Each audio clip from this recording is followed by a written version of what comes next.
Hello, my name is V, or VD Shut Up, whatever you prefer to call me, and welcome to It Gets Lonely Here. I don't know much about this game other than you are a girl, and you have like some yandere chick that has a thing for you, and I guess she's trying to capture you or something. Windows full screen. Turn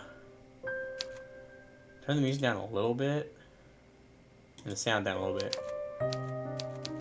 Okay. Let's just get started, shall we? Let's enter this young girl's world. You're running through a forest. It's late at night and the sky is as black as pitch. There's nothing to light your way save for the moon's milky glow. But its ray cannot reach you, not properly. The tree which surround you, jutting out of the earth like eerie monuments to a foreign god, or are blotting out most of the light. You cannot see where you are going. Even you cannot commence your flight at a more sensible hour. However, with the light of the sun to aid you, it would be of little use. Do not know where you are going. You have no map, no route, no plan. Saving. Oh, we have 6 save slots. There's a lot's gonna happen here. You're running like a frightened animal, anxious and nervy, with no destination in mind. You've no desire, as you run, save to escape. You cannot let yourself be caught. If that were to happen, you are certainly that you would be ruined. You have no choice, therefore, but to keep going, on and on and on, though your feet are screaming at you for mercy. You have no idea how long you've been running. Time has begun to blend together. It has lost all meaning. Something sharp snags at the hem of your skirt, but you do not have the luxury of pause and examine what has happened. Instead, you tug. Your skirt tears, the sound splitting through the forest as you stumble forward with shocked gasp. You are free, but at what cost? Your skirt has been irrecoverably damaged. It might be too late to worry about such a trivial matter now, though. If you do not start running again as soon, she will catch you. Then your life will be over. You do not know if she is still following you, but you do not want to risk looking over your shoulder. If you were to see her, silhouette beneath a tree, looking at you with the sickly sweet smile which once ensnared you, you would lose what little nerve you possess. Your legs would lock up and your blood would freeze in your veins. Then you would crumble. You would fall, but you would not hit the ground. She would be there to catch you. Did she not promise, when you made that contract, that you would never be alone? You would like to take back the silly wish of yours, but it's too late for that. It's too late for a lot of things. All you can do is run. You run and run and run while icy fog swirls around your feet. It is cold enough to sap the heat from your body and shudder from it. It feels as though you are drowning. It feels as though you are being buried alive. Your knees and your shins, meanwhile, are bleeding. You cannot endure much more of this. But if you value your own life, you must. You run, and you run, and you run, until, at long last, you reach a fork in the road. There are 3 paths in which split off through the forest. Well, 4 if you count the path which you came. You cannot exactly double back on yourself, though. Not when you have put so much effort into running. You can only press on. 3 paths are signposted, which is some of a strange sight given you're deep in the forest. Dark though it might be, you grow accustomed to the shadows. You can adjust to pick out the writing on this old, dilapidated signpost carved and slanted though it is. Your fate, if you will forgive me for sounding cliché, is in your hands. Now I wonder, which path will you take? The shore, probably to the village, right? That'd be the best. I'm gonna save here. Should have saved is why I was talking, huh? Shit. So I'm gonna go to the village? Good idea. Let us see if further trail awaits you. The night is far from over, as much as you might wish it was, and there is much more to discover. I wonder what will happen next. Follow the path which leads to the village, supporting yourself on weary, aching limbs, which feel ready at any moment notice to snap at the knee beneath the burden of your weight. The sole of your feet are screaming at you. You need to lie down quickly. You only hope as you continue to run that you will find a suitable residence in which to rest at the village. You do not know what will await you at the village, but you have visions as you run of a quaint settlement, all thatched cottages with sloping roofs. Surely there will be a kindly peasant who will be willing to put up a young runaway for a few nights. You can imagine, too, the face of this kind peasant from the fairy tales you read in the abundance of a small child. She will be broad-shouldered and ruby-faced, with dull brown hair crammed beneath a cap. Her arms will be sturdy for many years of washing clothes and milking cows, but she will be kind to you and compassionate, just like a mother. Oh, I forgot to tell you, this is anybody that does not into it. This is an LGBTQ game. That's something you do not agree with, you can leave now. Okay, now that's out of the way. Continuing. You do not know what mothers are like. You hardly ever spoke to yours. You're only guessing. You're not a complete fool, however. Despite your tendency to daydream, you do have a few reservations. Peasants do not, as you know from your read, have much money, nor do they have much food.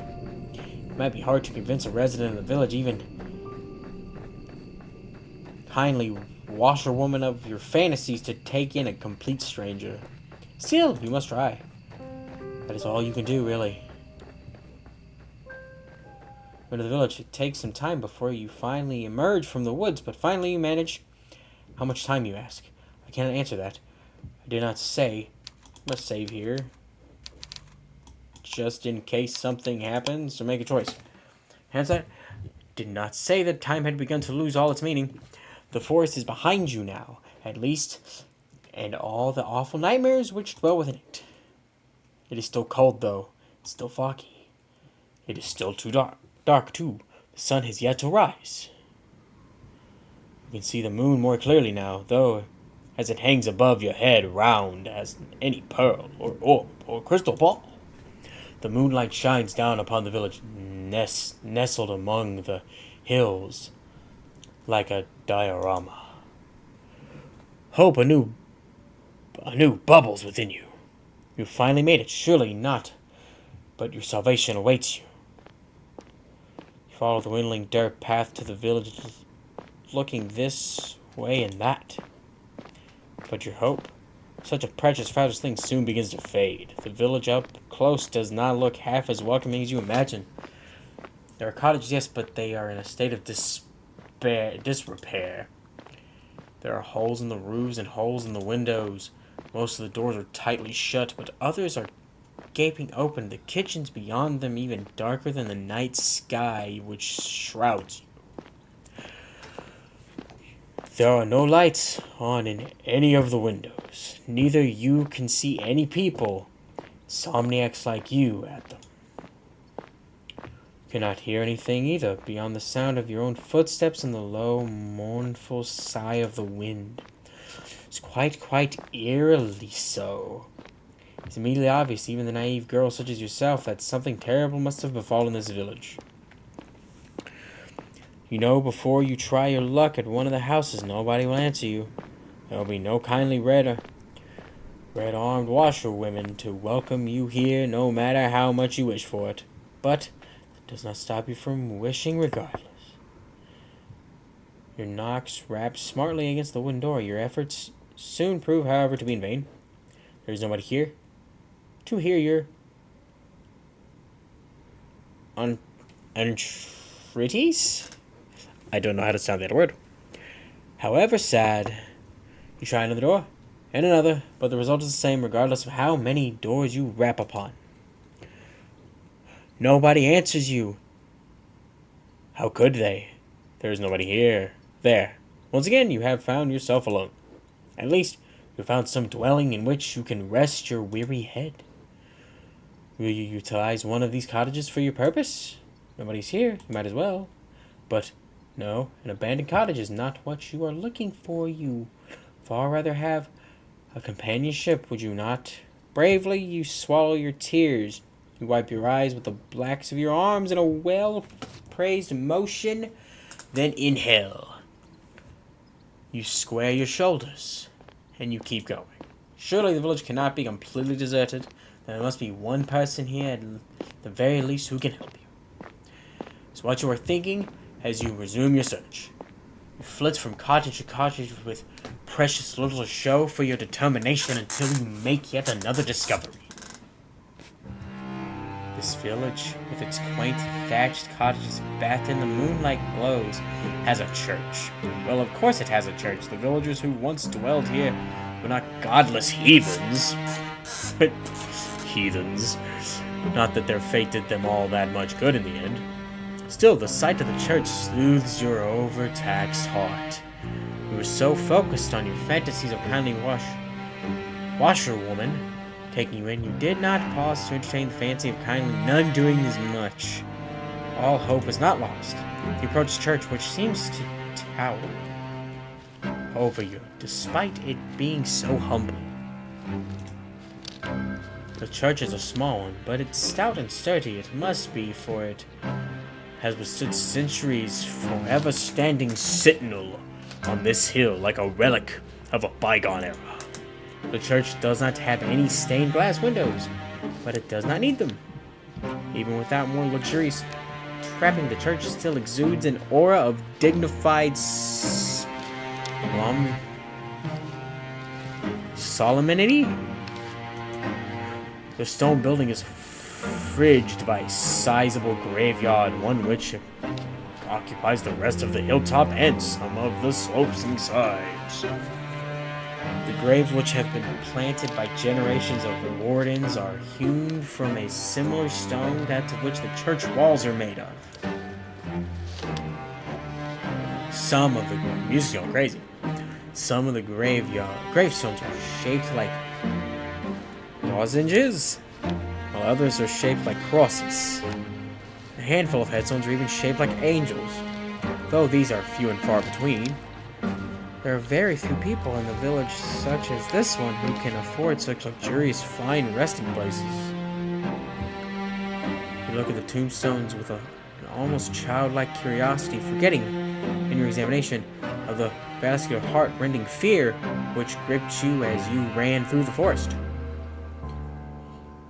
You're out of the woods now, and you have suspiciously begun to relax. Bad idea.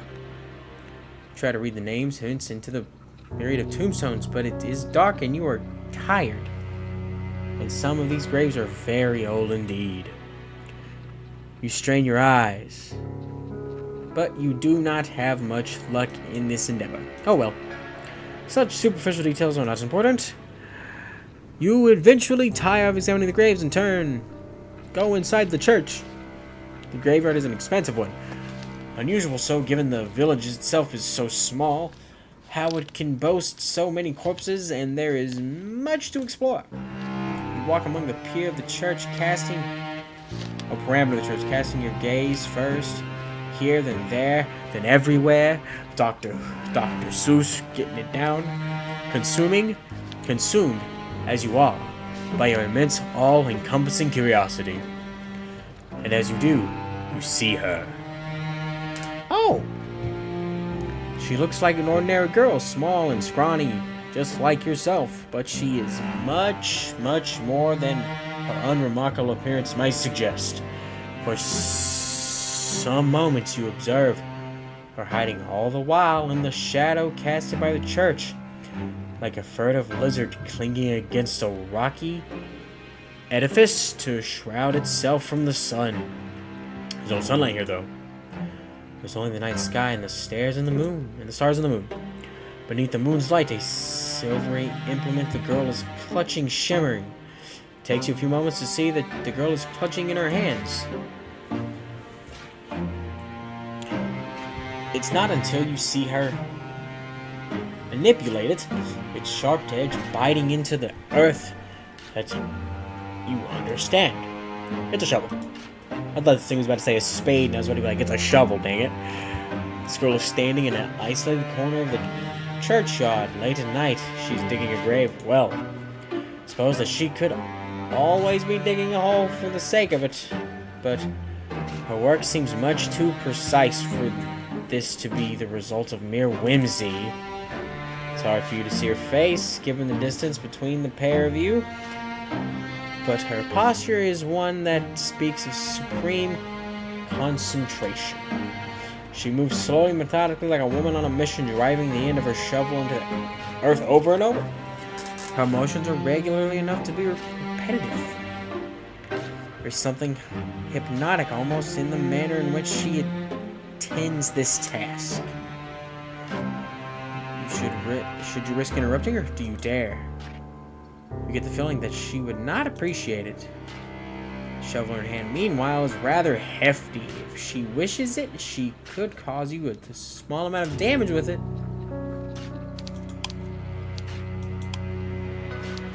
I'm overriding this set. Something's about to happen here. Cold anxiety makes your skin prickle. You do not know if you should risk speaking to her when she, in her dark cloak with her shovel, looks very strange. But what do you have left to lose? You've come this far. It would be folly to turn back now. It's with thought in your mind that you decide to approach the strange girl. Your footsteps are quiet. You've grown accustomed to sneaking along around like a cat, but they are not quiet enough. The girl's senses must be finely tuned because she blinks. And she turns. Your eyes meet. Once they do, you feel your breath catch in your throat. You did not have a clear view of the girl before, concealed as you were in the shadows, but now she's looking at you. You can tell that she is pretty. Her skin is very smooth, and her hair, though obscured by a dark hood, is very fair. My fair shovel-wielding maiden. Her eyes, meanwhile, are clear, cool blue like ice. They are. Whoever drew this, good job. Those eyes of hers, which are large, with unease and fringed with very long, fair eyelashes. I can't really tell, but if you say so. How about that? Sneeze again. I think I'm allergic to this game. She looks as though she has stepped out of the pages of a picture book. Simply too perfect to belong to this world. Perhaps she is some kind of vision, a waking dream, an hallucination. But no, she's none of these. The shovel she is clutching in her hand looks solid enough, its pointed tip glittering wickedly in the moonlight. You still yourself, expecting perhaps some sort of outburst, but the tension soon drains from the girl's slender shoulders. Her fingers, which once gripped the handle of her shovel, tightly relax. Oh, she smiles. Her lips curve upward. She's gonna bury me alive, isn't she? At its edge, she's smiling. What a smile it is! It's transformative. When she smiles, she looks radiant, angelic almost. Jesus Christ, this girl is falling in love within seconds. Hers is a smile that is so suffused with the light that your eyes begin to prickle from it. That's an interesting sentence. You are so relieved you almost feel as if you could cry. It would not be the first time you have wept during this night, neither would it be surprised if you did. You have been through a lot. I wish I knew what you'd been through. You must be exhausted. The girl holding the shovel seems to realize this. She bridges the distance between you cautiously, as one might approach a skittish cat. Then she says, in a rough voice,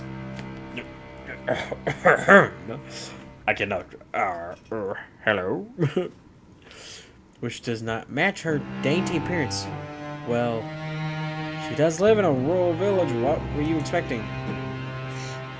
Oh, it's so good to see another person. I was afraid. I was the only person left alive. The only one in the whole world. Now this is quite the effusive greeting. Her introductory speech is riddled with exclamation marks. She is rather more personable than her apparel would make you suggest. Interesting. Your well-bred young lady could not help but feel overwhelmed. A well-bred young lady. I've never heard that before. It's your turn now to be on your guard. Anxiously, you observe the girl with the shovel and you ask her what she means. What happened? Don't you know? There's an awful lot you do not know, so much in fact it will fill a whole encyclopedia. No, a whole library. You shake your head, ashamed of your ignorance, and the girl frowns. You mustn't be from around these parts. I guess I should have known this village is a small one and everyone knows everyone else. The girl's expression falls. At least they used to back when there was still people to know. That ain't the case now. Though, not after the plague. Oh, the Black Plague. Certainly explain why the village walked through so quiet. Did everyone else succumb to this mysterious illness? That's right. It's just me here now. It's not seen another human being in a long time. Gets so lonely here. Title drop. Now that it's interesting, turn of phrase. Catches inside of your head like a burr. You've heard it before. You do not have much time to ponder this, however, because the girl takes a step forward. Oh, but where are my manners? They must have gone rusty after being on my own for so long. My apologies, miss. You look like you've come a long way. You said you were a traveler, yes? And your hands are very cold, just like ice. Would you like to come inside and maybe have something warm to eat, to drink? My home's small, I'm afraid, and my food ain't nothing fancy, but more than willing to share. It's not every day another girl stops by, especially not one as pretty as yourself. I'm feeling very blessed. She called me pretty! Thank you! The girl laughs a carefree, air short of laugh, which does not match your initial impression of her. You thought when you saw her among the graves, she would be more distant somehow. More mysterious. Like a novel. Perhaps you were mixing her up with somebody else. Maybe she looks similar to someone you know. Still unsure if you can trust this girl, but your invitation is an appealing one. It's much more appealing, certainly, than spending the night outdoors in the cold, kipping on the graves. What are you? A romantic poet? Please, you make a show of pondering the girl's invitation. At the very least, you do not want to appear too eager, but your finish is, alas, and inevitably. Why would you ever refuse her? She's the first friendly face you've seen all night. Not to her, you'd be alone. So now we're inside. Your hostess leads you to a small, humble home located by the stone's throw away from the church, built in the shadows of a twisted, towering sycamore. The home is in such a state it seems a folly to even call it a home. Hovel would, to you, be the more appropriate descriptor. But when your hostess leads you inside, her eyes alive, she says, "Here we are. Home sweet home. You don't have the heart to tell her that you don't find her home very homey or very sweet. That would be incredibly rude. As a guest, you ought to be more appreciative. Don't look terrible. A little ransacked. Half-heartedly, you look around. Oh, whoops, I didn't finish it. The ceiling is supported by wooden joist that is previously low. Not so much that you are in danger of bumping your head, but just enough to feel claustrophobic. There's a fire in the corner. Oh, it's not concentrating to a grate. The fire instead is blazing in the open. A circle of logs set up. So that is seen from a witch's kitchen. The fire hangs a silver pot suspended from one of the wooden but she's a witch, isn't she? She's burying her last victim. Other objects or making my grave. Objects of interest are hung from the eaves. Iron implements you take to be cooking utensils. Various herbs and strings of meat. What is the meat? The smell of cooking fills the air, mingled with the sharp, sour scent of unwashed bodies. How, you wonder, does your hostess clean herself? You do not see a bathtub anywhere. Perhaps she does not possess one. The girl's home is unremarkable in every regard. But it is, you suppose, better than nothing. At least there's a roof over your head and food to put in your belly. The girl looks at the pot suspended over the fire, which she gives a stir with a ladle. She then brings the ladle to her lips, tastes whatever concoction she's brewing within it.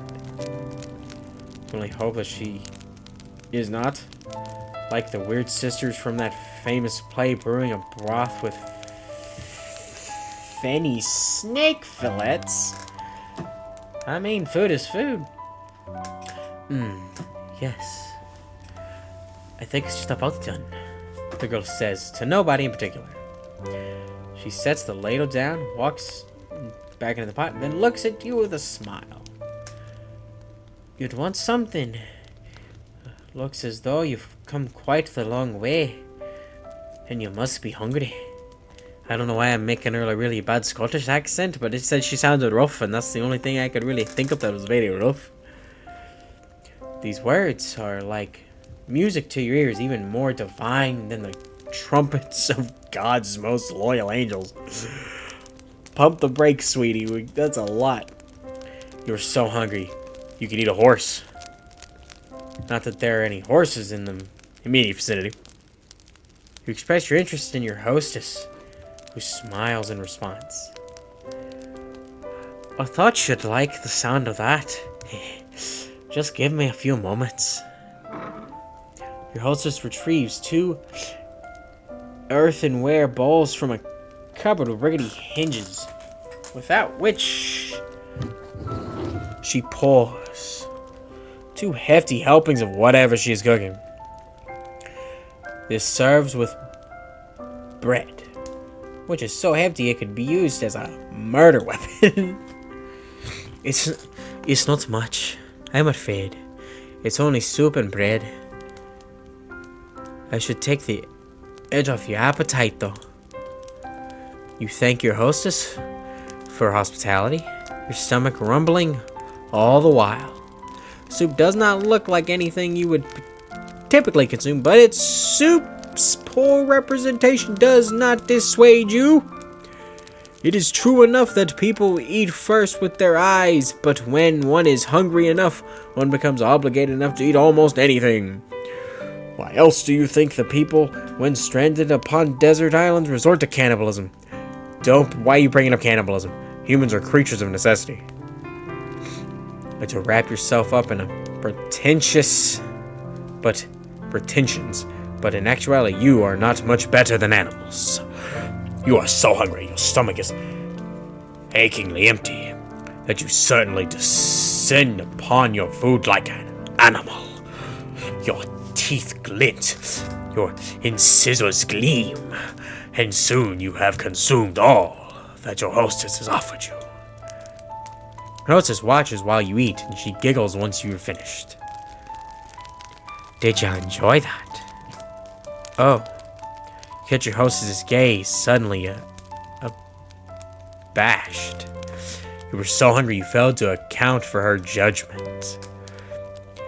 Now you have some food in your belly, though you have been suitably warmed.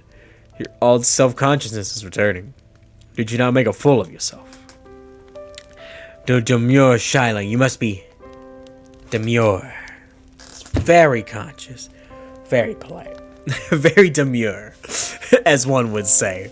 Shyly, looking at your lap, fearful all the while of what your hostess might think of you. Do you not want her to take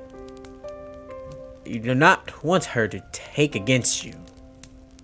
Fortunately for you, however, and for your fragile ego, your hostess is not the judgmental sort.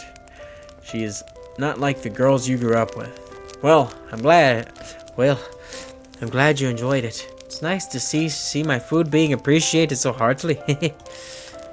I know I'm not the best, but I've been practicing.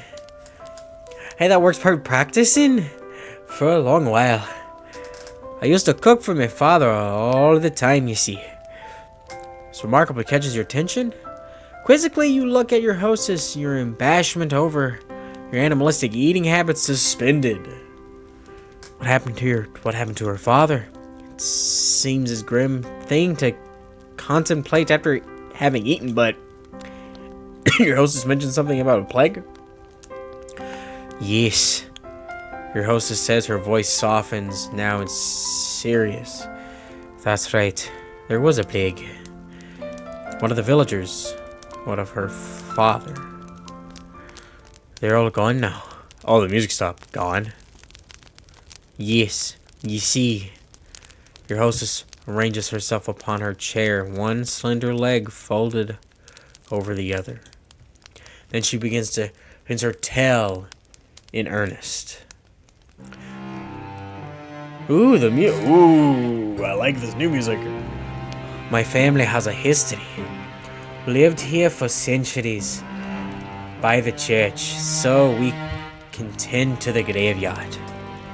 Ah, so this abode is centuries old then.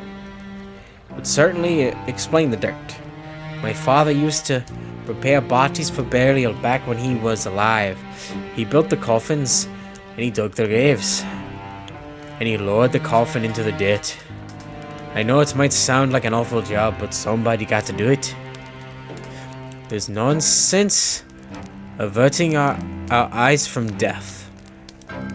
Not when it happens to the best of us.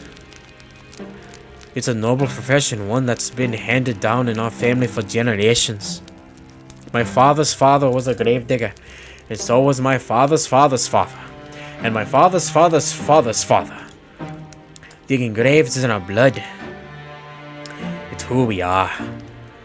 My. That was surprisingly pretty speech coming from a girl who lives in the countryside, a girl who is without much in the way of education.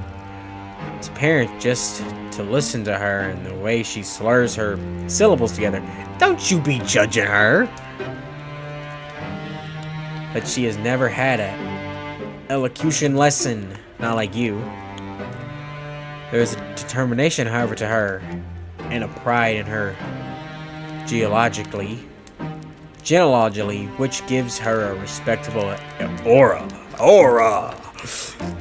You cannot help but be impressed. So you ask your hostess, does that make her one in a long line of gravediggers? Yes. Your hostess says. The gravedigger says. That's about right. Though I've never supposed to be a gravedigger myself. It's not a woman's profession.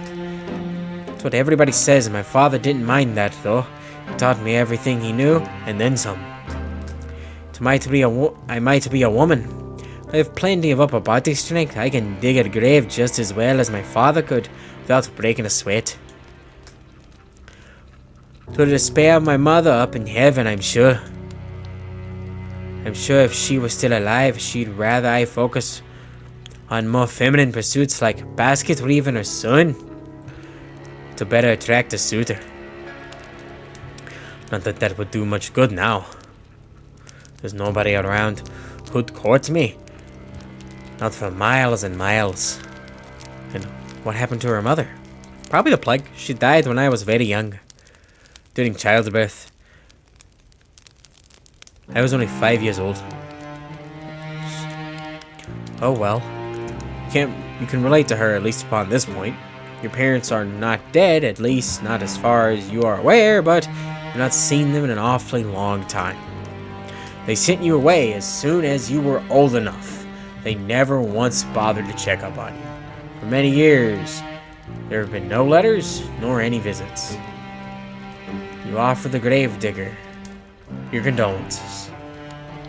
You do not know if they will help, but you feel like you cannot say nothing that would seem heartless.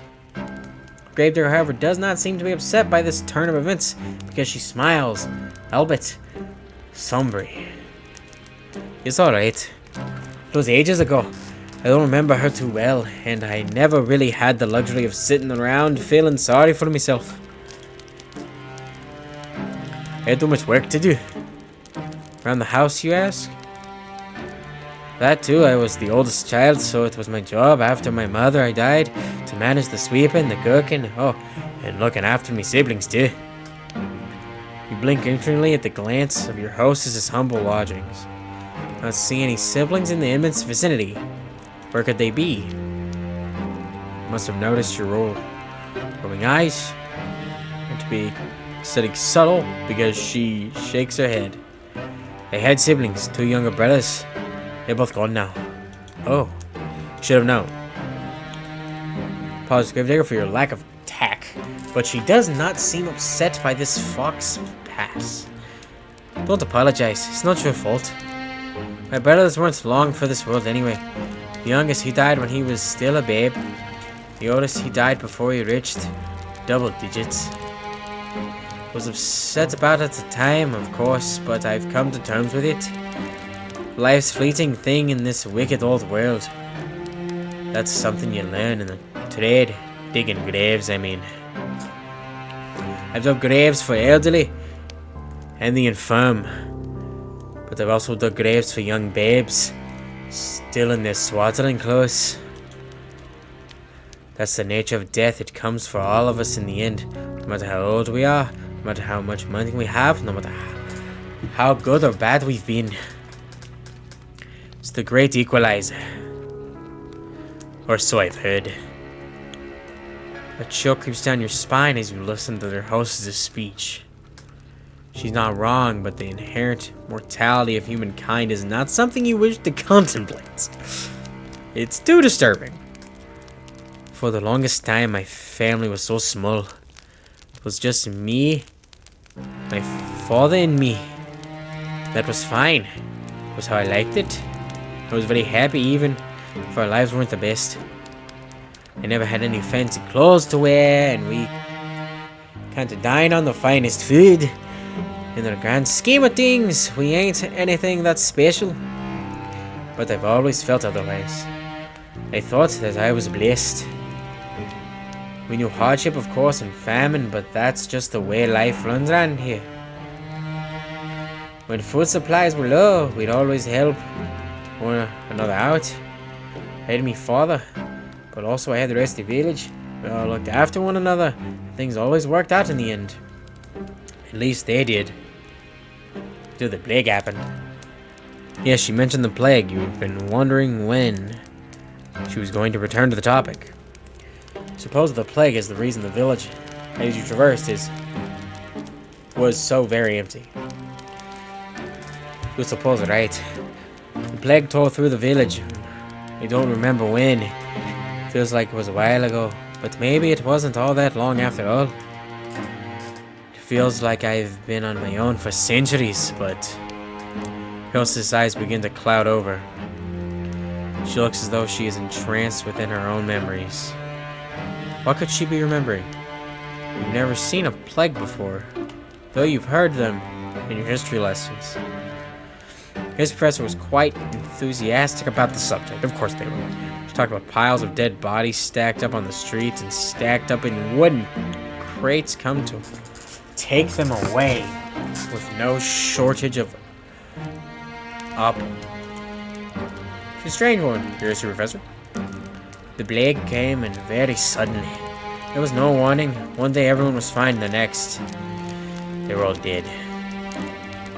It was no small amount of anxiety that you eyed the gravedigger. And you asked worryingly, surely they could not all have died. Is that not an exaggeration? Oh, if only. I wish I was exaggerating. But it's true, honest to God. People in the village died one after the other, just like that. I saw what the plague does to the people firsthand. My father was one of the first people to have caught it. I think one of the bodies which came through that we buried must have had it. Not that I know for certain. I'm just guessing still. My father didn't have an easy time of it. His skin turned all grey and clammy, and he complained of horrific, horrible fever. There were night sweats, stomach cramps, and then there were the boils. The boils. Pustules. They were the size of eggs. They were full of pus. When they burst, it stunk. The whole house full of it. Stink of death.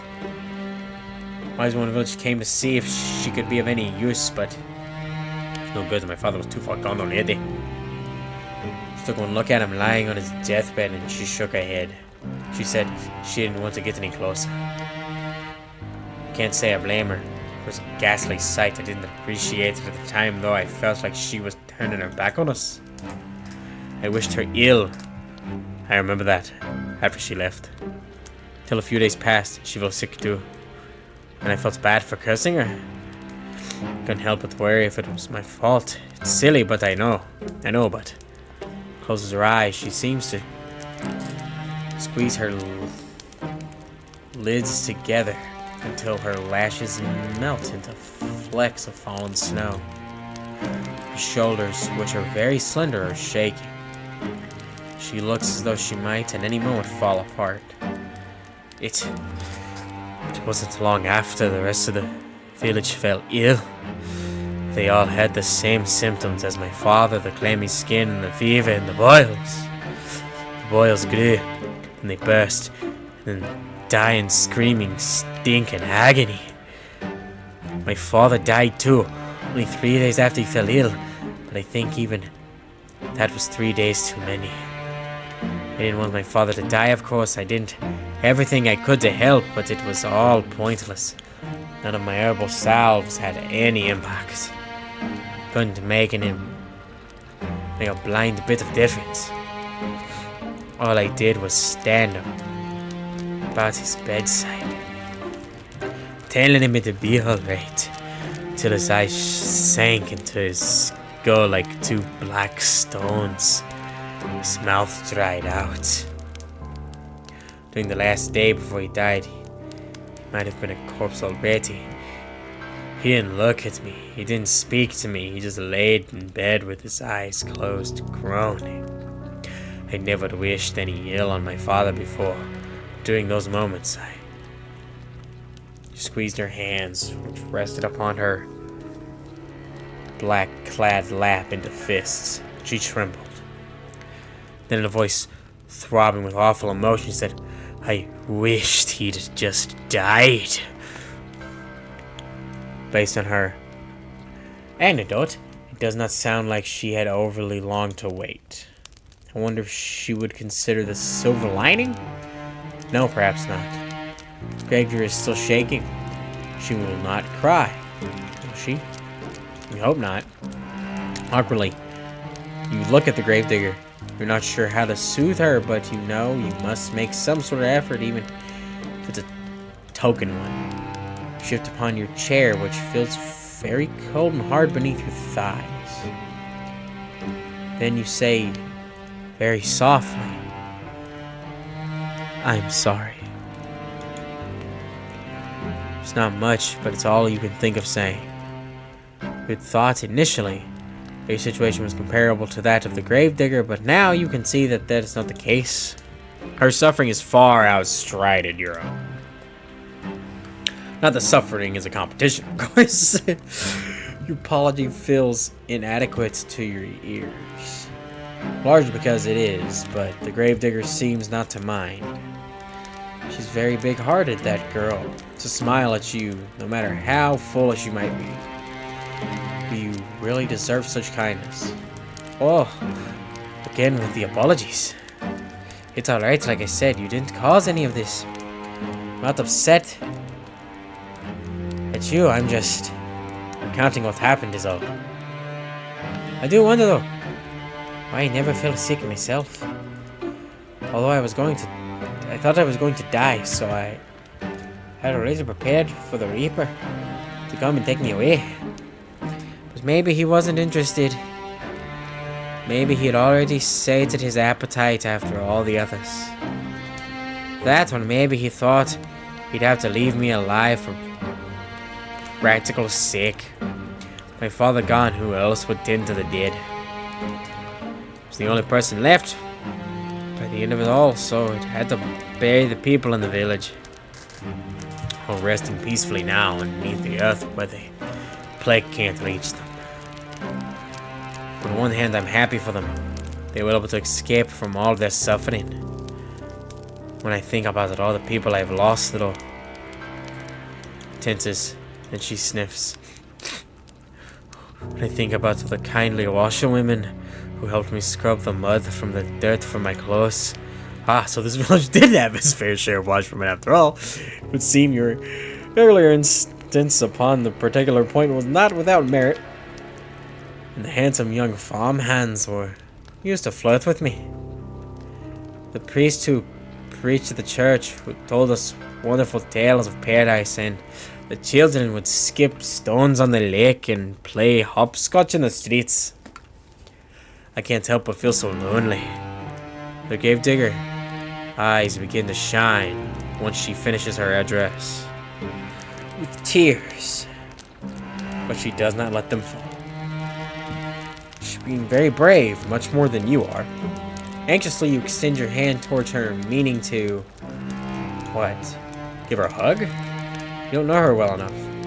Pat her head? That would be infanticivable.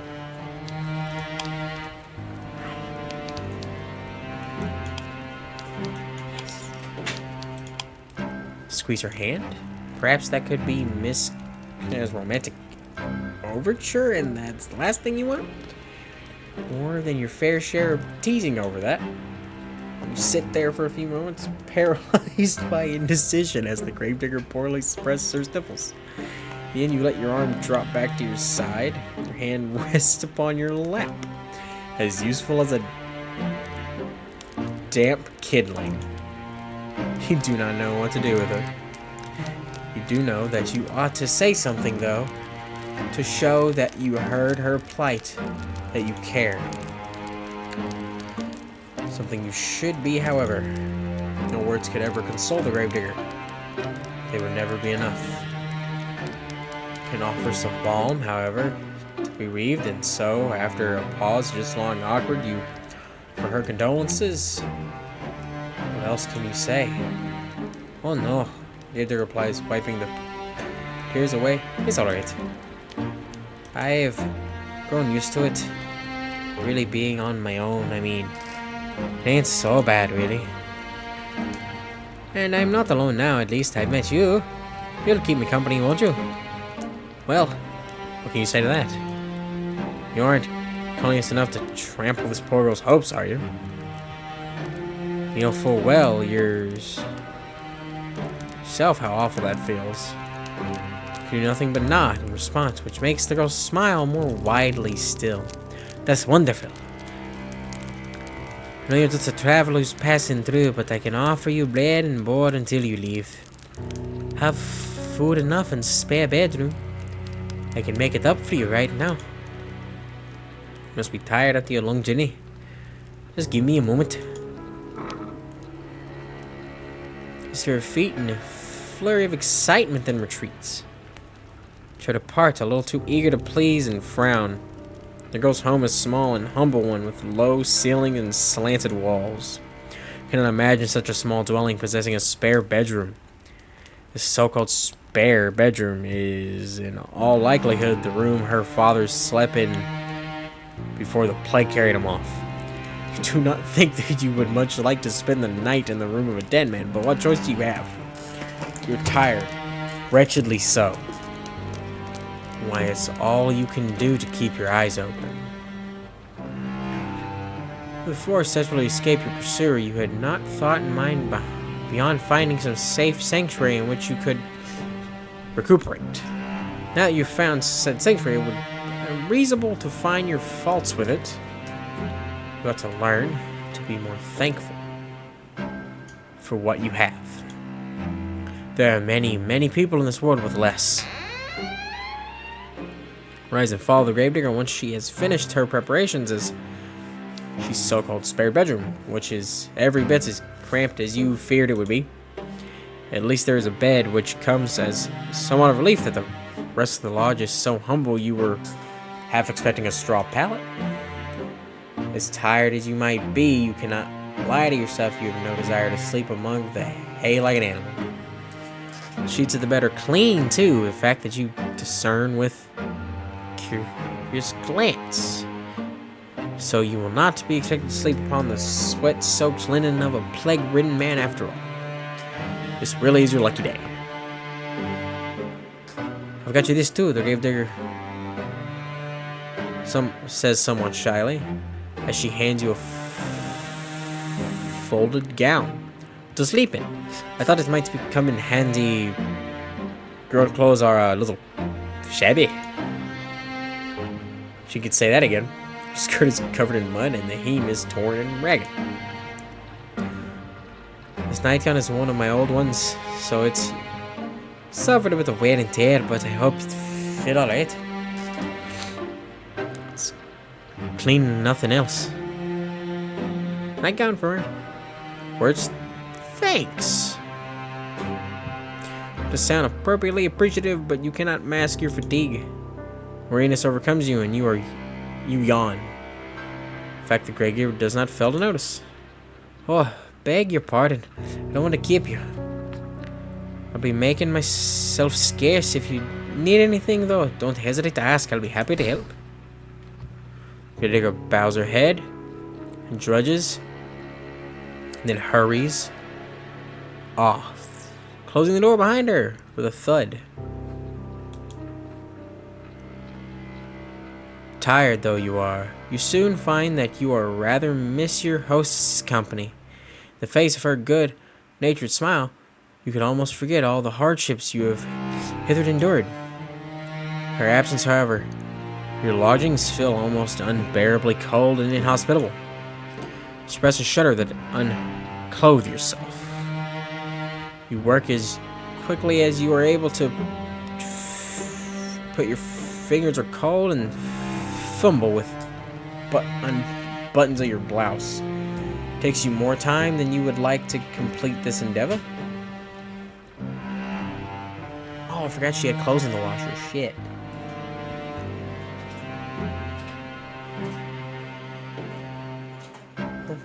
I forgot you had clothes in the washer. I'm sorry.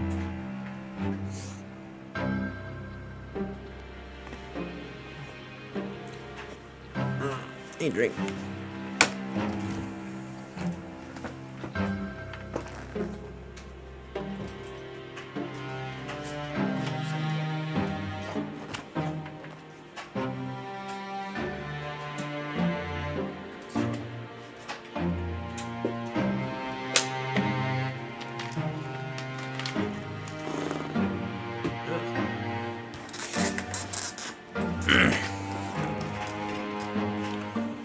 As I was saying, it takes you more time than you would like to complete this endeavor.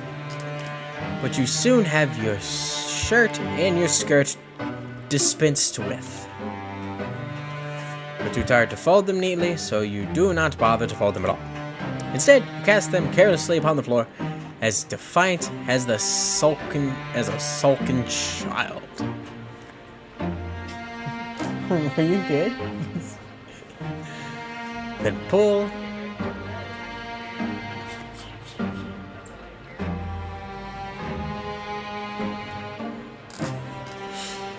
But if I could do this during the day, I wouldn't be doing it at night.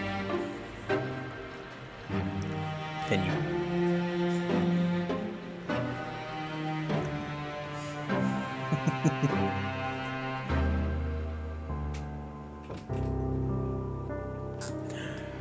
Then you pull on your nightgown. Sorry about that long pause. My wife walked in the room. We were talking for a second.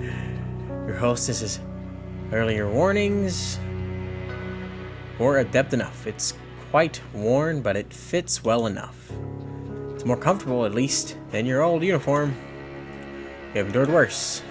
Newly dressed and ready for bed. You loosen your hair from your braids and settle down among the sheets. It is with a sigh you extinguish the weakly flickering candlelight which burns on your bedside.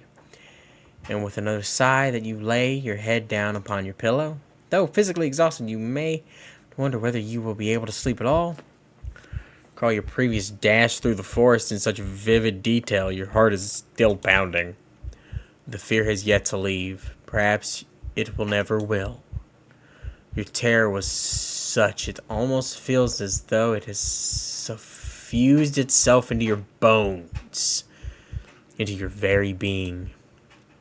But your exhaustion is greater than your worldly anxieties, and soon it claims you. Your eyelids fall shut, and your breathing inevitably begins to even out. It is not long until you are spiraling through a dark, deep abyss, lost in Morpheus' kingdom. But your sleep, despite your wearied state, is not restorative as you'd hope. Imagination has always been overactive.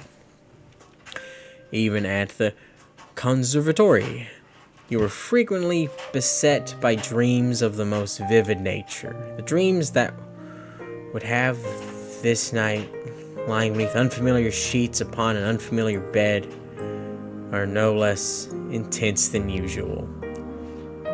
Your dreams are back in the conservatory, the place where this adventure of yours began. You are wearing the Christmas white blouse you once discarded and your gray, unremarkable skirt.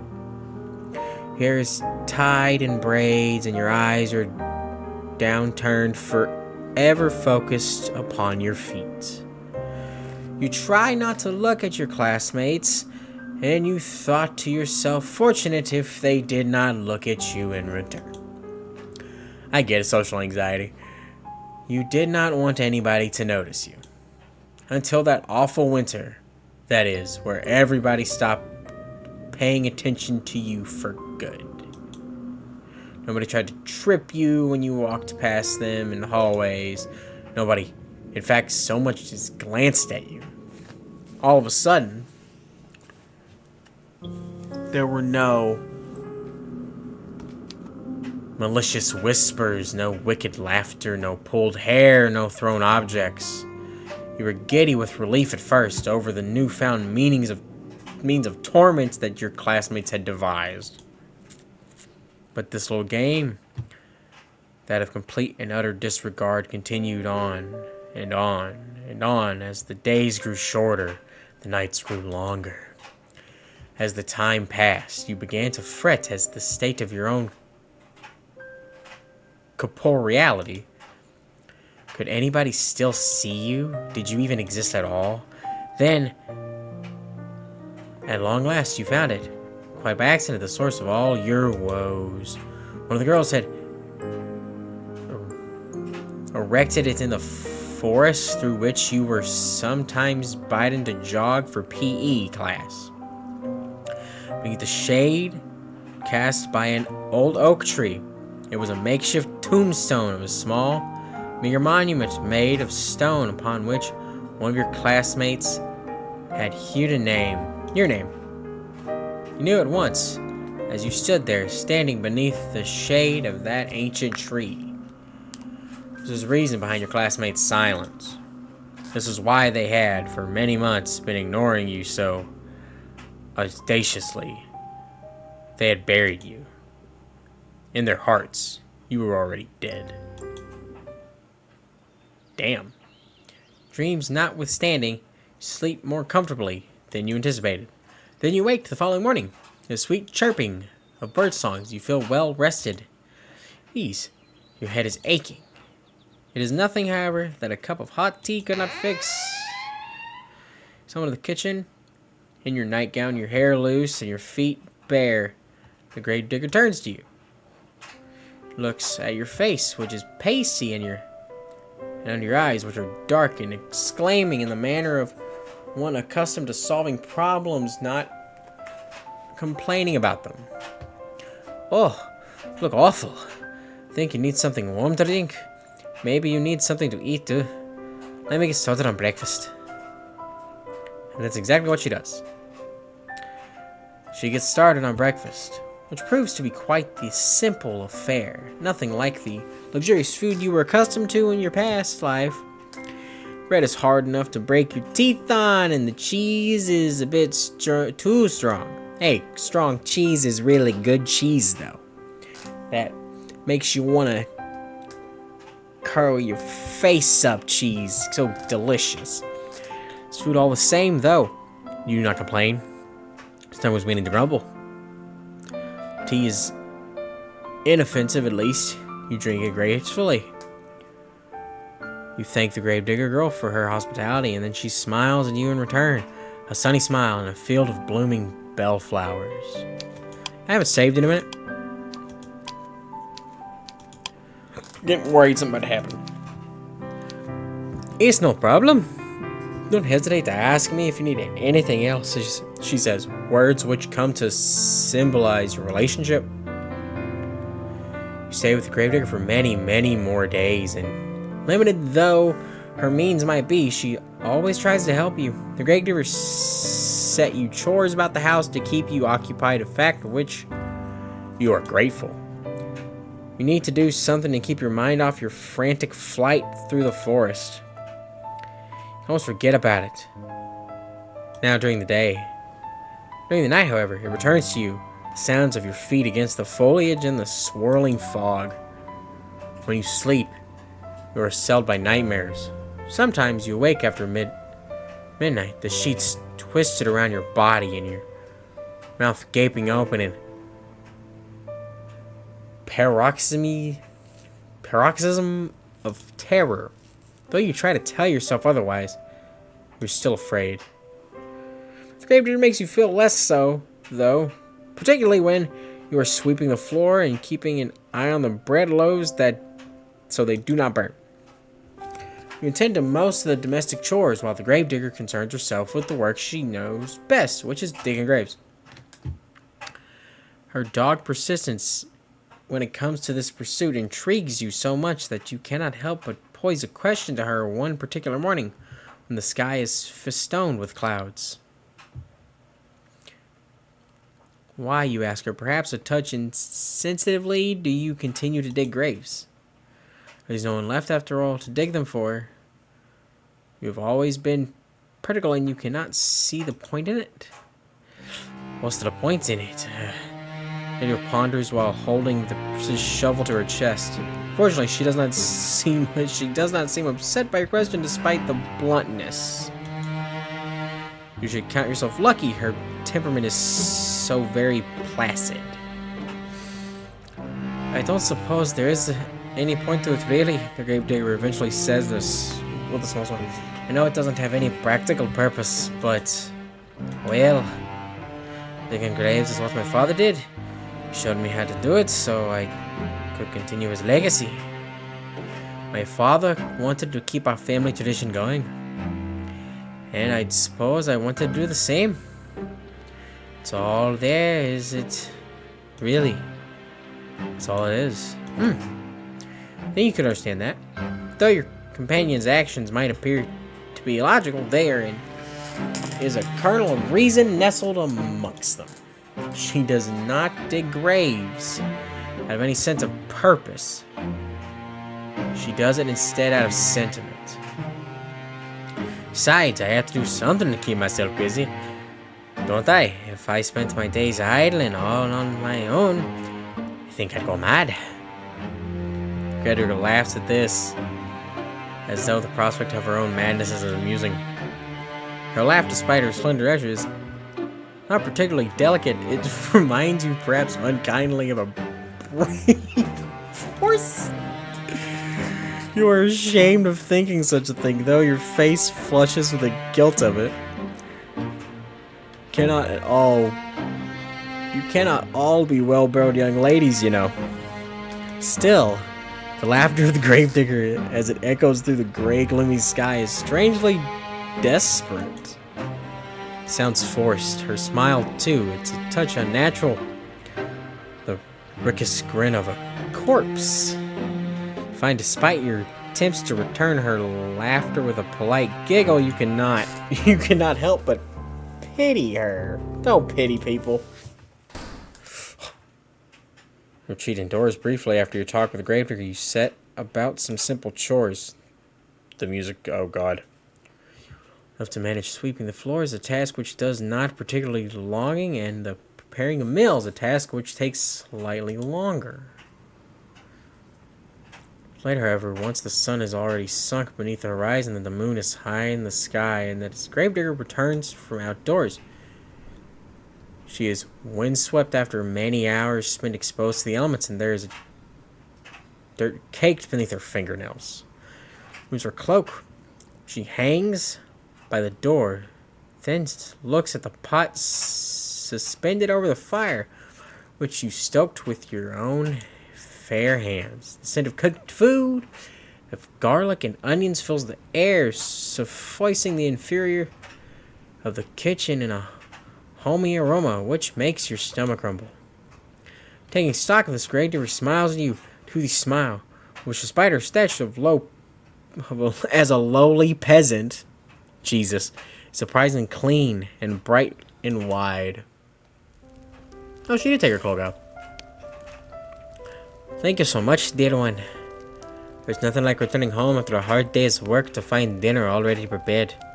Now, let me give it a taste. Megger dips a spoon in soup and brings it to her lips. She blows upon it. She places the spoon in her mouth. Clanks her teeth. You observe this with a touch of anxiety. Will she like the food which you have prepared for her? You've cooked for her before in the past, and she is always very complimentary of your efforts. Cooking is not your forte, however. You never had the concern of yourself with it, really growing up in relatively comfort as you did. You think that you enjoy this rural, rustic mode of existence more than you did any of the privileges of your past life. At least now, with the gravedigger, you have steadfast friend and staunch ally. When you are with her, you are not alone, and that is worth it. Its weight in gold.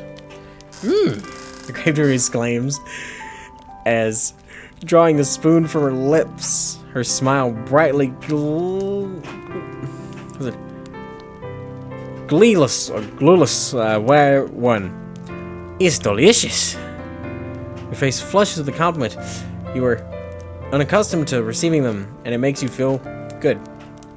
Shyly, you ask the gravedigger if she truly means that, a queer which makes the gravedigger smile. Of course, I mean it. You're quite a good cook, really. That is a relief. You're not very good at all this cooking, particularly in the beginning. You do not know how to handle a knife, nor to peel a vegetable, and you cut yourself more than once. You bled into the soup on several occasions, but never once did you throw this sullied soup out. Lives a humble existence, and she cannot afford to waste her precious ingredients. Your soups during your stay have all been seasoned with the slightest hint of iron.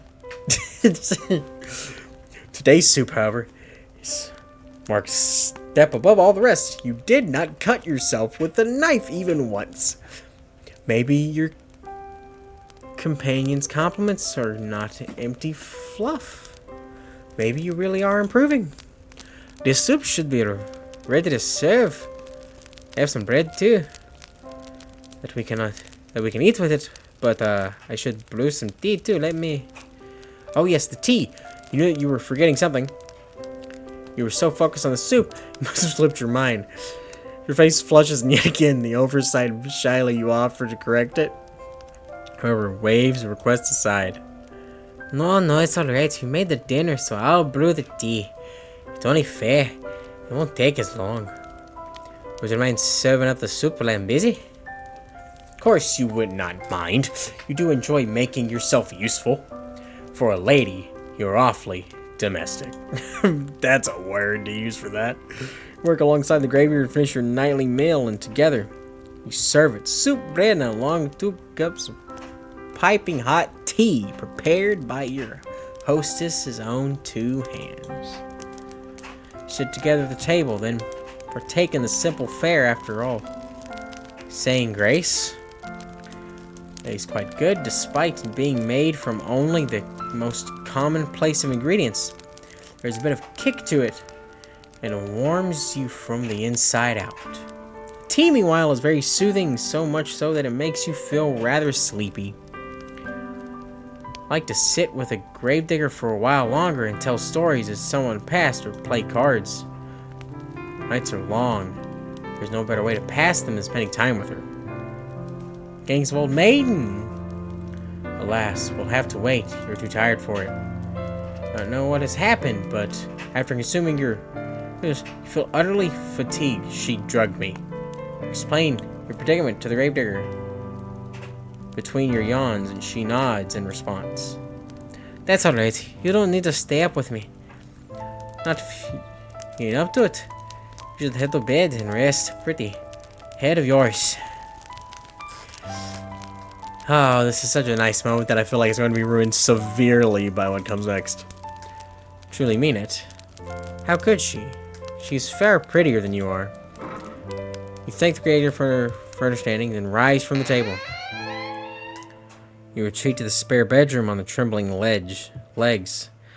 Change to your clothes. Only just slid into your nightgown when you hear a rapid knock upon your door. Light obstructed. Could of course belong to one person. The gravedigger, come to check up on you.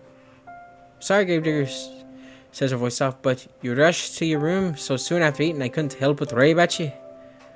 Would you mind if I took a look at you? I just want to see if you're alright. She's trying to keep her voice steady, but you can hear a wavering regardless. She really does sound concerned, so much so she could very well be on the brink of tears. I'm gonna cry for you. Oh boy. Greater entry in your room, therefore without delay, invitation she hesitates to take. Swings inward in the creak where there's your hostess stands still. Well, off-white night glow. You sit in the bed with your hair freed from your usual braids, exhales. It's that relief you wonder playing around her face? But why? What was she expecting to see exactly before entering your bedchamber? Thank you for letting me in. Draver says, toying with her fingers. How do you feel? Not too terrible, you reassure her. There are no particular problems with your health that you just feel tired. Are you sure you're not sick? Your face does look a bit pale. That'd be nothing out of the norm. You're always pale. True. Now it's anything I can do for you? Would you like something warm to drink or maybe a hot brick to place in your bed?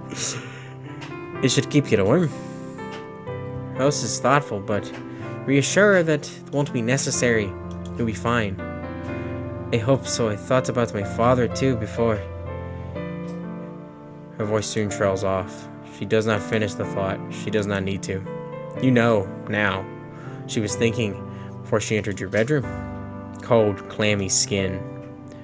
A sweating brow. Ranking, oozing pulsals. You think upon these symptoms, which are eerily similar to those recounted during the Great Plague, which one besets your own country, and you shudder. If you don't want anything, then I'll be on my way, the gravedigger. But before that, before that. This was just a fancy on my part, but I was wondering, would you mind if I brushed your hair for a while? Your hair? That's right. It's such a pretty shade of red. Is all. I just thought. Well, it's just a fancy, really. You don't have to let me. Not if you don't want to, but I thought it might help you relax if you're feeling under the weather. I've heard it's supposed to be soothing. The grader said, but you have the distinct feeling that she's the one looking for solace here. She's not quite so selfless, perhaps she would like you to think. But she's been so very good to you and has done so very much for you that you do not want to begrudge her this small indulgence. You rather think she deserves it. You agree, therefore, to her request, and upon doing so, you are certain you have made the right choice. His face lights up immediately in a manner of which makes you blush. Oh, thank you. It'd be my honor. Now, fetch me a brush. Treats her room in a hurry, but returns soon thereafter, holding her right hand a small brush. Quiet the gravedigger, and settles herself upon your bed by your side. She looks at your hair for a few moments, her expression pensive. As she will begin. Leans in. The wooden frame of the bed creaks under her weight, creaking which melts in a slight breeze of the outdoors. You can feel the bristles of the brush running through your hair. It is soothing enough, so much so that it makes you shiver. The sensation is a pleasant one and somewhat nostalgic. She looks like she's gonna cry. Mother do this for you, you wonder, when you were a little girl?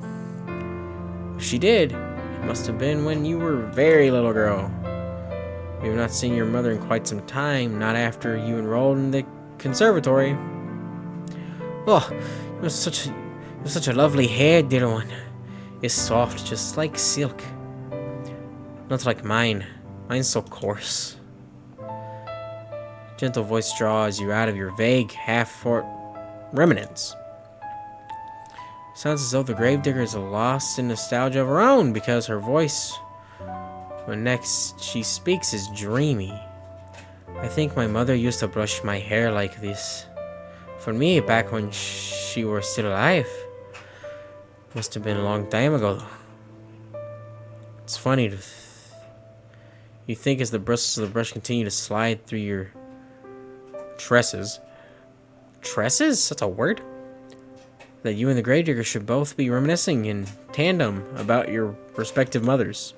Perhaps there is something mineral in the act of brushing one's hair which it wont to summon forth such images. It would not. No, personally, I cannot remember my own mother at all. I don't think I've liked having my hair brushed very much. The gravedigger continues to breathe warmly against the exposed nape of your neck. My mother used to complain that I squirmed too much. I can remember that. She always told me to sit still, though it wasn't my fault I squirmed. She used too much force. Now, this is coarse. It sounds as though the remnants of the gravedigger are not particularly fond after all. She not getting along well with her mother? I can rightly say, the gravedigger replies in a somewhat sort of voice.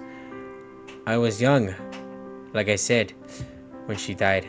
I really don't remember her too well. But I don't think she ever had much time for me. She was too busy with all the cooking and cleaning and all, and I looking after them baby brothers. She had some time despite that to brush your hair. She did what she felt she had to make me look presentable. Not that it really worked.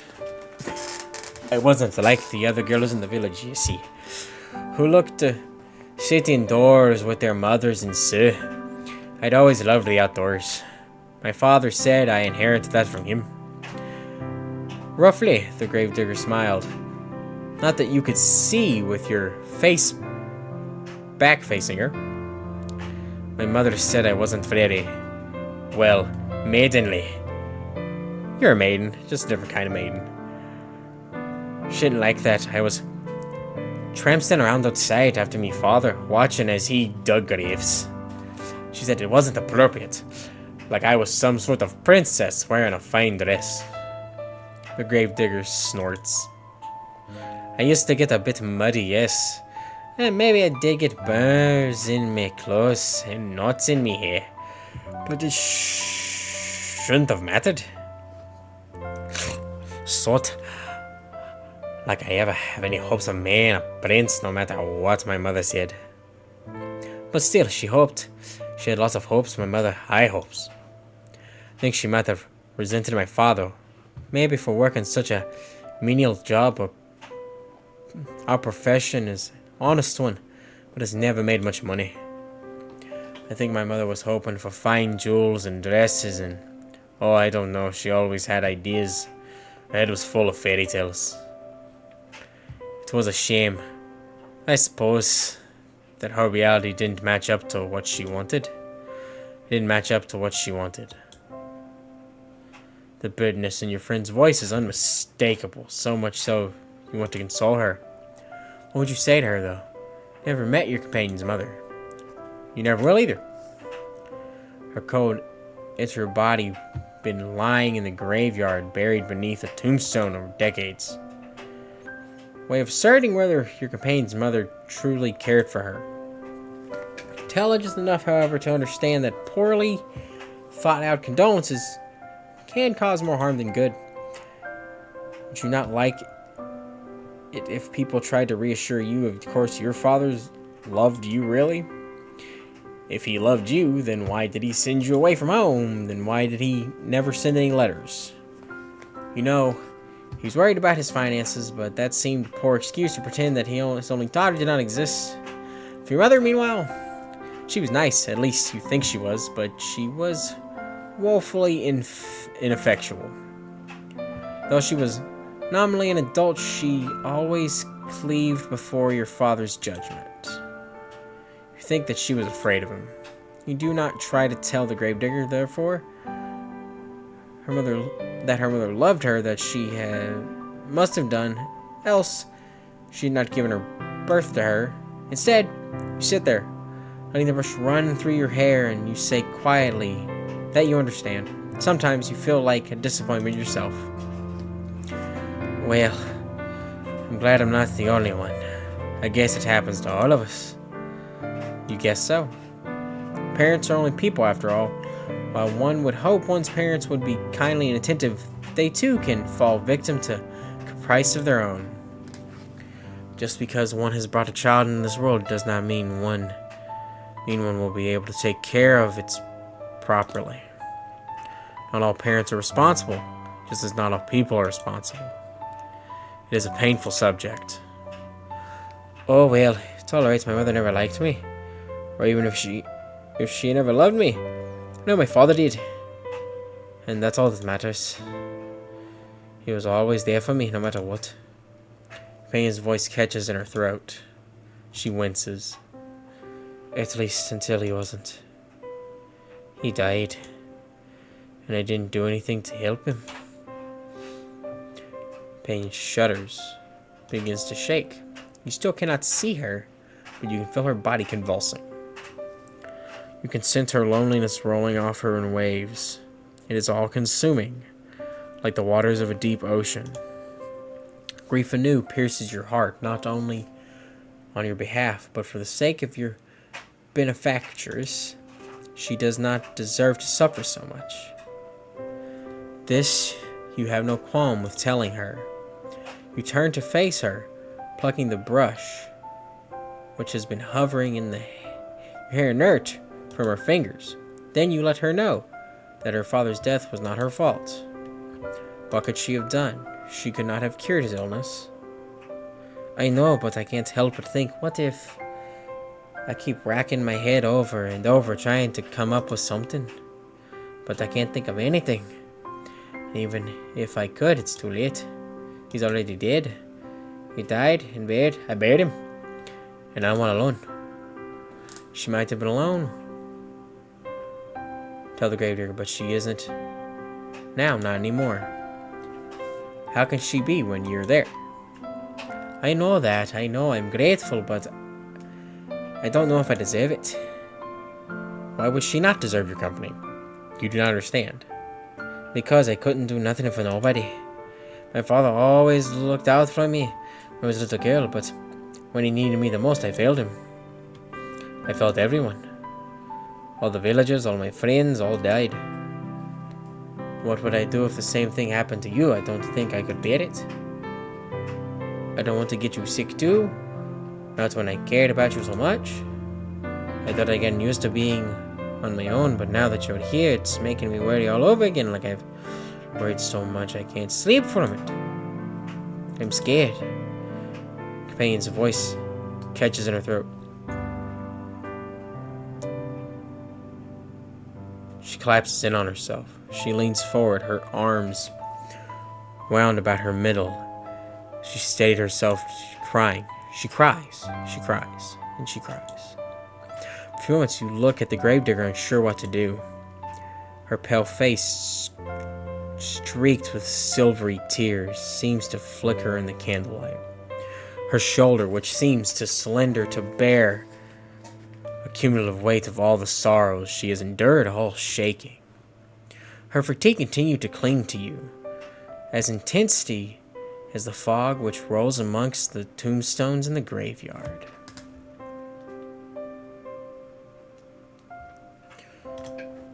You are not so very tired, however. You cannot offer your hostess some comfort. You do not know what you could say to console her. You feel too weary to think of pretty symphonies. But there is something you can think of. You would not typically be so bold, of course, but you're tired enough, for once, to throw caution to the wind. That, and the tears of the gravedigger are awfully arresting. Aww, my gosh, you hugged her. You open your arms. Before the gravedigger can pass a comment, you pull her to your chest. Oh. A soft exclamation escapes the lips of the gravedigger, quieter than the sounds of wintry snow as it brushes the ground. That is a sentence. Then there's nothing. The gravedigger is stiff in your arms for a few moments, like the corpses she and her father used to seal away inside their wooden coffins. She's all wide-eyed and awkward, pointed eyebrows, tears still coursing down her pale cheeks. You worry briefly to hold her that you have perhaps made a mistake. Were your attempts to console her too clumsy? You would not know you'd ever been in a situation like this before. You've never consoled any friends before because you have never had any friends to console. This is not so now, however. You're as far away from your old life as possible to be, and the gravedigger does not curse you for your impotence. Neither does she try to squirm away from you. Instead, she sits there, still as a statue, cradled in your arms. Oh, I'm very sorry to show you something so embarrassing. I get so lonely sometimes. Long last, with a breathing sob, she lets the fullness of her body fall against yours. Hands against her sobbing, compassionate shoulders. Shoulder blades, and her back, and gently you soothe her. You tell her that she does not need to apologize. There is no shame in crying. You hug her for many, many minutes while she sobs against your chest. Shoulder, but okay. Wetting the front of your nightgown. No further words pass between you the night, but they do not need to. Words are irrelevant in a moment as tender as this, shared between two souls who have come to understand one another through mutual loneliness. You slide beneath your sheets, still feel exhausted, and the gravedigger joins you without asking for permission. Without asking for permission is a very key thing there. Being necessary piece of politeness, really, given your acceptance is all but assured. You have already accepted the Gravedigger after all, every single inch of her. You've accepted her hospitality, you've accepted her food, and now you've accepted her company. You arrange yourself beneath the sheets, then draw her body to yours. Yours has not yet changed into her nightwear. Her clothes will be horribly rumpled when she wakes to come to the following morning. Her head rests against her chest. But tomorrow has ceased to matter. It no longer exists. There is no concept of time between the two of you. No thought the day will dawn once the night inevitably ends. Instead, there's only the warmth shared between you and the wetness of the cheeks of the Gravedigger. There's the sound, irregular now, and less intense than before, of your company's mute, muffled sobs. There's this gentle, tender moment snatched in the midst of this deep, dark night, which can never be replaced. Your eyelids feel heavy as you weigh down with stones, showing downward, pulling you like a drowning maiden into the dark, impertinent abyss of slumber. You yawn. You fall asleep, close beside the Gravedigger, like two cats in a basket. You sleep and you sleep and you sleep more deeply than you've ever allowed yourself in quite some time. When you wake, you find yourself no longer in a bed, slept in a shrouded sheet. The Gravedigger, too, is nowhere to be seen. Instead, you are quite alone, lying by yourself in the dark. God damn it. Clear, middle of the night. Perhaps you were roused from your slumber by the desire to relieve yourself, or else to shake your thirst. Sleep has been awfully disordered as of late, and the smallest of noises have been enough to disturb you. Though it doesn't sound quite right, though. You slept well, of that you are certain. Body feels invigorated, as though it has slumbered for hours and hours, many hours. You do not know. I am in a coffin. Not how much of anything. You can feel a strange pinching tension around your chest, however, and around your arms. It would appear as though somebody, but who else could it have been, we say the Gravedigger, changed your attire while you were sleeping. Thought, but the darkness which entombs you is even more so, which surrounds you is unsettlingly complete, and it is so thick you cannot penetrate it. Your newfound woes do not stop, however, as the deep unnatural darkness is cold too, and you are lying upon something hard, some sort of stone slab. What is going on? You reach out for your moment to soon stemmed. There's something heavy on top of you. She buried me alive. Upon awaking, but at discovery, you feel downright aggrieved. A sharp prong of panic pierces, but you try to suppress it. Hysterical will get you nowhere. And in most cases, they only tend to make bad situations even worse. You ought to know that already. You swallowed your mountain dread as best you can, though it's coming on thick and fast as dry squirm. You move your arms onward, but they do not get very far. There's a wall above you, a wall beside you. Besides, I'm in a coffin. Not, I must add, you can push particularly hard. You're anxious to state notwithstanding. You've never had much in the way of upper body strength and lower body strength. You do not have much in the way of strength at all. You feel quite helpless as you lie there, out of breath from your meager exertion, unsure of what you should do. You can barely see a foot in front of your face. You do not know where you are, nor why, but a terrible premonition is beginning to bear down upon you, one which initially you tried to discard. You do not want to accept the possibility, but where else could you truly lie? You're lying in a box, hinged by walls, which offer only a scant few inches for you to stretch in any direction. Where else could you be but a coffin? Ponder the awful reality of this joint. Oh, she is burying me alive. Very large.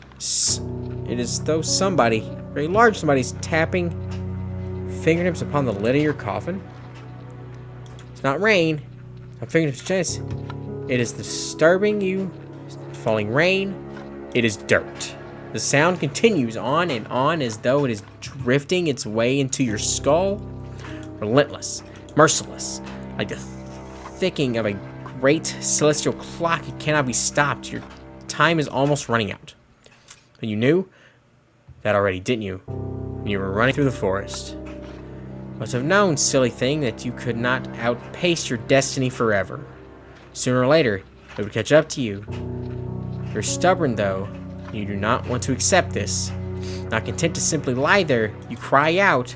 Cry out not for your parents, your heart, school friends, and everything. Instead, you cry out for your new companion, the girl whom you had been living, with whom you had shared one precious, cherished moment.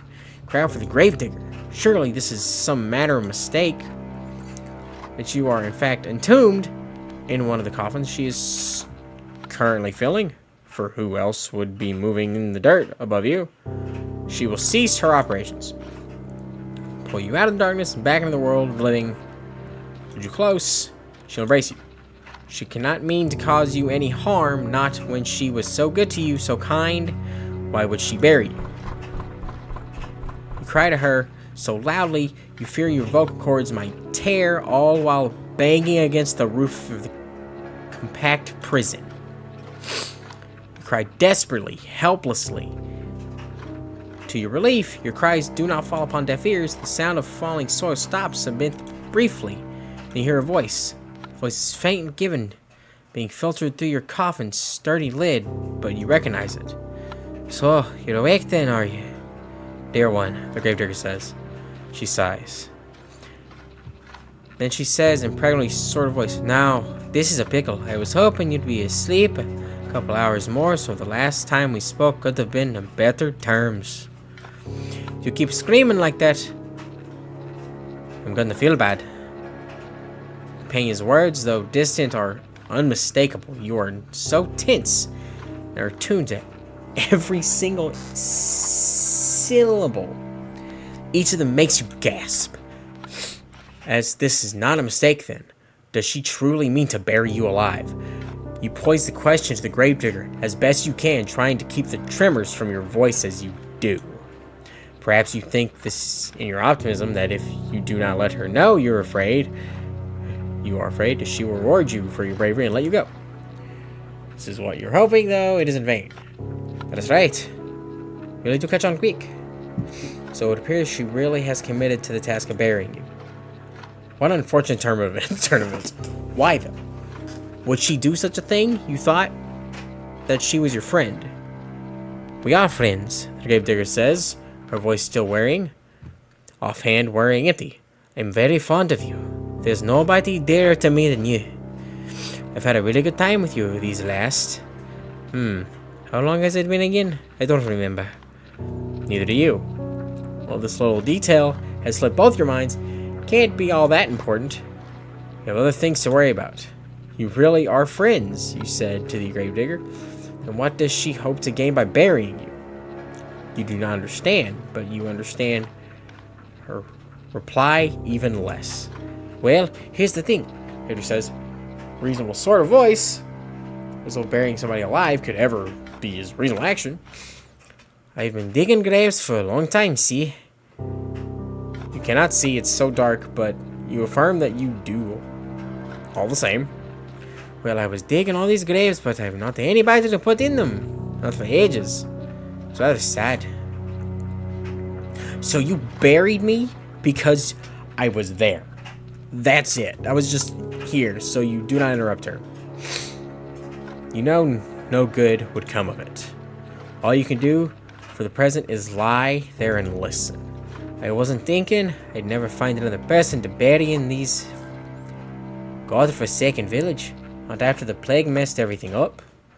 I was getting desperate. Until you came along, that is.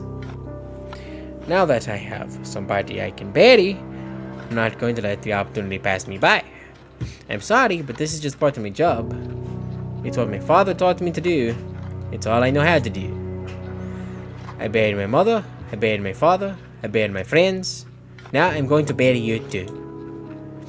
Sound logic in a sense, as a daughter of a gravedigger, digging a grave is her job, but something about it rankles you. If only you could put your finger on it. Ah, yes, there's a bit of a flaw in her reasoning, is there not? You're not dead after all. You might not be dead now, the reader says in response, indulging, but you will be given enough time. I mean, everybody else I ever known died. Who's to say you wouldn't be next? Seems rather more likely that you will die, and quickly if she persists with her poorly thought out plan to bury you. Coffin is not very large. It affords you precious little space. Even though it's trapped within for long enough, you will run out of oxygen, then you will suffocate. That you will starve, or you starve to death. Either way, your demise will be slow and painful one. You are unsure which death would be worse, given how precarious your situation is. Even you do not wish to extend the necessary energy. You need to ponder it. You need to plead with the gravedigger, and quickly while she is still here. You tell her tearfully that you would not leave her. Why would you? You try to sound as convincing as your disordered nerves will allow, but the gravedigger remains unmoved. You say that, she says, but how can I know you're telling the truth? I thought you said you were a traveler. You never stay put in one place for long. You'd get sick of me before long, then you'd leave me. This is why, at least, I can be assured that we'll always stay together. If I bury you like I did the others, we'll never be apart. I even took care to put you in a nice plot close to my home, so you're only a stone throw away. Isn't that nice? Privately, you think that Gravedigger has a different conception of the word nice too. You did not say this, however. You cannot say much for anything because the panic has begun to set in. It is choking you, stopping your throat, so you can only cry. You scream, you beg, you plead, but it does little good. The Gravedigger has already buried her mother. She's already buried her little brothers. She's even buried her father, whom she loved above all else. She thinks by burying you, she is doing unto you an act of great kindness. You think that she's going to kill you. In a sense, you are both right. Your opinions are so diametrically opposite in this matter, however, that you will never be able to find any common ground. You might as well save your screams. She will not listen to them. She's beyond listening. Shush, shush, dear one, says the Gravedigger gently, just as gently as she spoke last night when she confided in you all her fears. It won't be so bad, really. Nothing will be able to hurt you down there. It'll just be like going to sleep for a really, really long time. You can rest. While you rest, I'll tend to you. I'll plant flowers on your grave. You'd like that, wouldn't you? This way, we can always be together. And I'll never be alone again. While the Gravedigger speaks, she begins to pile even more soil on top of the roof of your coffin. The sounds of dirt on top of you, on your arms, your legs, your head, can seal your companion's final words. You cannot hear her. You cannot hear anything beyond the sounds of the dirt and scraping the shovel. Your own desperate, frantic screams. You scream and you scream and you scream without cease until your throat feels hoarse, but your efforts are in vain. You hammer on the lid of the coffin with as much strength as you can muster, but the lid, the coffin is nailed shut. You are in no position to remove it. All you can do is lie there, screaming, crying, and banging your fist on the roof of the coffin, over and over, as more dirt, debris fall on top of you. Eventually, enough dirt falls on top of your stifle, your screams for good. The Gravedigger can no longer hear you, and you can no longer hear her. You are all alone, trapped in a narrow wooden box, which, regardless of what you want, is now your new home. You can smell the soil and the back of your nostrils when you inhale. It is so potent, you can taste it on your tongue. You can taste the eventual inevitability to decay your own body. You will remain trapped here underground forever and ever. Or to useless melodramatic terms, until the last of your energy escapes you and you succumb to your own slow suffocation. It isn't a very pleasant way to go, but you'll forgive me if my sympathy is limited. You did bring this upon yourself, you know. To recap what you saw, and in your case, you made a series of bad decisions which led to your untimely demise. Now, what do you want to do? Can you accept your fate of yours and rest in peace, or will you try to fight against it? Ooh. Fight against it? Fuck being buried in a box. You're not happy with the hand that fate has dealt you. Very well, I cannot blame you. It's quite grim ending. I would not wish it upon my worst enemy, and you are rather dear to me than that. Now, why don't we give this another go? Just try not to be buried alive this time. I can only endure so much of your screaming. Your fate is once again in your hands. Now I wonder, which path will you take? Ooh, go to the shore. Save. Alright. I have saved. Yes. Yes. Title. Yes. Well, that's all I have time for right now, so, hope you enjoyed this video. If you did, please like, please subscribe, all that stuff. But if you don't, fuck. I'm so, that's crazy. I didn't expect that. I expected it, but I didn't expect it after a certain point where it was like, oh wow, this is getting really wholesome, and I was like, wait, this is a horror game. Where's the scare? There it is, the impactful. I'm being buried alive now. But I'll catch y'all in the next one. Peace out.